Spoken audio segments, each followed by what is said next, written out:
Senator Justice. We'll go now to 5 minutes to Senator Hickenlooper. Thank you. Thank you, Madam Chair. Thank you both for being here, Mr. Briggs, Mr. Mulligan.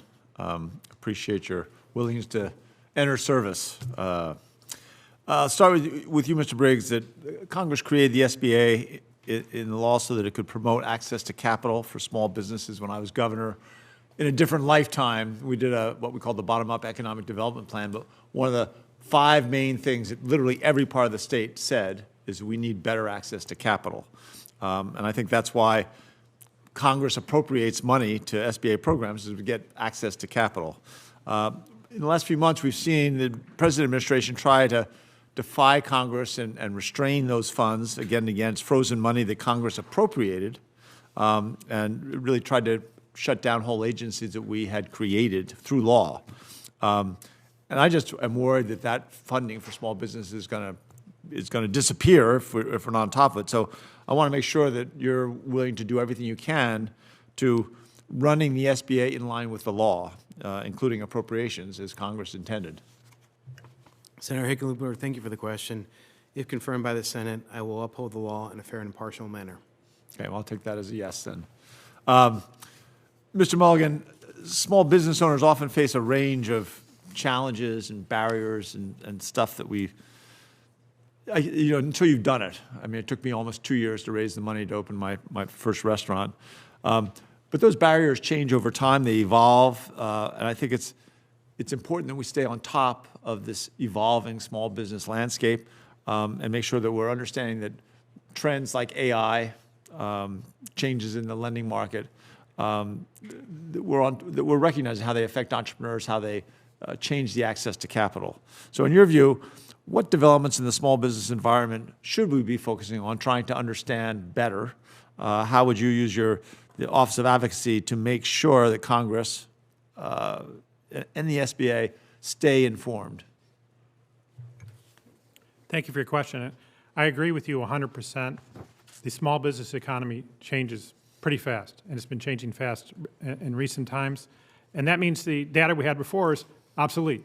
And you really want to get access to new data that reflects the current situation. You mentioned AI, I think, is a factor. Different types of employment relationships are evolving over time. And one of the great things about the Office of Advocacy is even before there was a Regulatory Flexibility Act, Congress understood this issue of measurement, and they created the office to have an Office of Economic Research and do measurement. I think a lot of the members, even to this day, are relying on the small business numbers that come from the office. And it would be a huge priority, not just because I've been an economic researcher for so many years, but be a huge priority for me to make sure the statistics are the best and up to date and reflect the current situation. I could not agree more. And I think that what I tell my staff all the time is information is power. And the more we share that power with where people can put it to use, like small business entrepreneurs, the better off we are.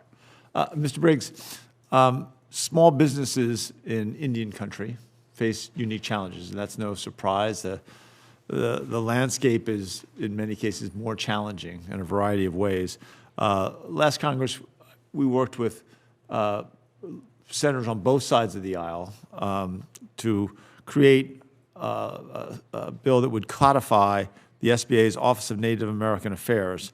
That bill came out of this committee with 18-to-1 vote.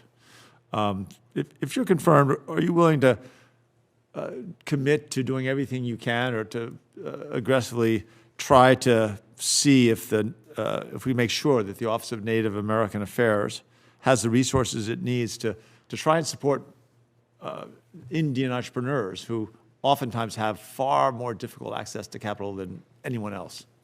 Senator, thank you for the question. I'm aware of the challenges facing the Native American community. My sister lives in New Mexico and has worked on a reservation in Taos, New Mexico, and has told me of the challenges facing that particular community. I commit to certainly looking at this legislation and working with your office and the full committee on this issue as part of, if I'm confirmed by the Senate. Right. Well, I appreciate that. I think in so many ways, the SBA is that bastion, that place where entrepreneurs can turn. Usually, with all due respect to the SBA, you have to have a little bit of capital, a little bit of momentum before the SBA will even answer your call. But once you get to that point, the SBA can provide solutions and resources to people that when they get that access, and I remember when we first got our 7A loan, and it transformed our business in ways that, I mean, take hours to explain. So anyway, I tremendously respect both of you for your effort to come and help small businesses. They are, without question, the core of our economy. Thank you. Yield back to the chair. Thank you very much, Senator.